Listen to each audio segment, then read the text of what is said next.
दीक्षा लेने वाली एक व्यक्ति दूल्हे या दुल्हन की तरह सजी होती है।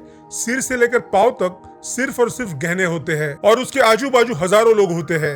ये माहौल एक आलीशान शादी जैसा लगता है और बस अगले ही पल वो लड़की या लड़का अपने सारे गहने निकाल देते हैं। उनके बाल भी निकाल दिए जाते हैं और उसके बाद उन्हें सफेद कपड़े पहनने दिए जाते हैं और वो लड़की या लड़का सबके सामने एक साधु या साध्वी के रूप में आते हैं। ऐसी कई सारी जैन समाज की दीक्षा लेते समय की वीडियोस आपने इंटरनेट पर देखी होगी। उनके कपड़े, उनके गहने देखकर आपको, मुझे या किसी को भी यही लगता होगा कि ये सब कुछ छोड़कर इस इंसान ने ये जिंदगी क्यों चूज की होगी। इन जैन साधु या साध्वियों को अपने सारे सुखों का त्याग करना होता है। नहाना, बाल काटना, ऐसी बेसिक चीजों की भी अनुमति इन जैन साधु साध्वियों को नहीं होती। आखिर दीक्षा लेने के बाद इनका जीवन कैसा होगा और दीक्षा लेने की प्रक्रिया क्या है और पिछले कुछ सालों से ये इतना बढ़ क्यों रहा है, ये सारी बातें आज हम इस वीडियो में जानेंगे। अगर किसी ने भी चैनल को सब्सक्राइब नहीं किया तो जरूर कर देना। तो चलिए वीडियो शुरू करते हैं। तो सबसे पहली बात, जैन साधु या साध्वी बनने के लिए दीक्षा लेनी होती है। तो दीक्षा लेने की प्रक्रिया क्या है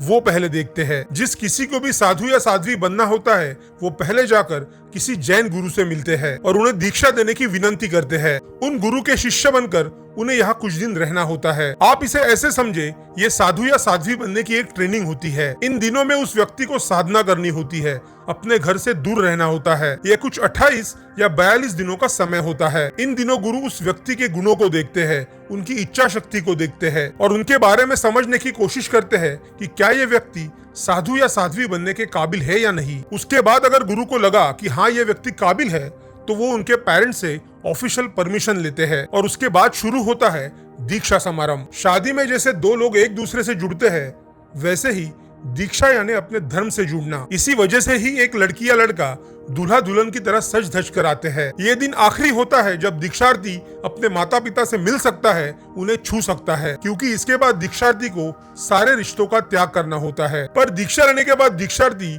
उसी दिन साधु या साध्वी नहीं बनता।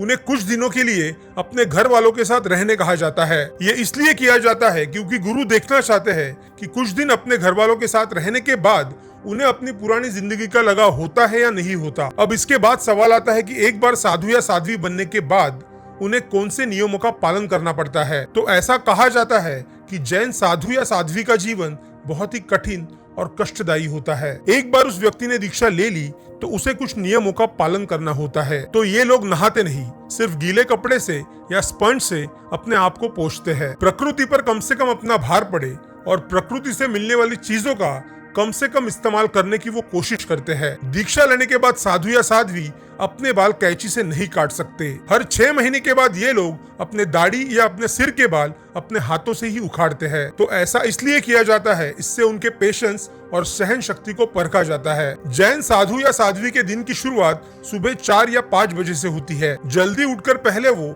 मेडिटेशन करते हैं। ये मेडिटेशन इसलिए क्योंकि जैन धर्म में अहिंसा को बहुत महत्व है। खुद को किसी पर गुस्सा ना आए या रात को सोते वक्त कोई कीड़ा या कोई कीटक अपने नीचे दबकर मरा तो नहीं, इसका ये प्रायश्चित होता है। तो ये मेडिटेशन वो अपने आप को कंट्रोल में रखने के लिए करते हैं। जैन साधु कपड़े पहनते समय भी अपने कपड़े बहुत बारीकी से चेक करते हैं। वो ये देखते हैं कि कोई कीड़ा या कोई चींटी तो उनके कपड़ों में फंसी नहीं है। अगर कोई कीड़ा या कोई चींटी उनके कपड़ों में फंसी होती है तो उसे वो धीरे से उठाकर बाजू में रखते हैं और अपने कपड़े पहनते हैं। इनके पास सिर्फ 1 या 2 जोड़ी कपड़े होते हैं, वो भी बिना सिए कपड़े, पूरे सफेद कपड़े, ना कोई डिजाइन ना कोई स्टिचिंग। अगर कोई कपड़ा फट गया तो सिर्फ हाथों से ही सिया जाता है, ऐसा उनका नियम है। मेडिटेशन ये सब होने के बाद वो अपने धर्म की किताबें पढ़ते हैं और बाद में मंदिर में जाकर अपने भगवान के दर्शन करते हैं। जो भी छोटे मोटे काम करके वो अपने गुरु के पास शिक्षा लेने जाते हैं। उसमें वो अपने धर्म के बारे में जानने की कोशिश करते हैं और गुरु उनको अपने धर्म के बारे में सिखाते हैं। जैन साधु या साध्वी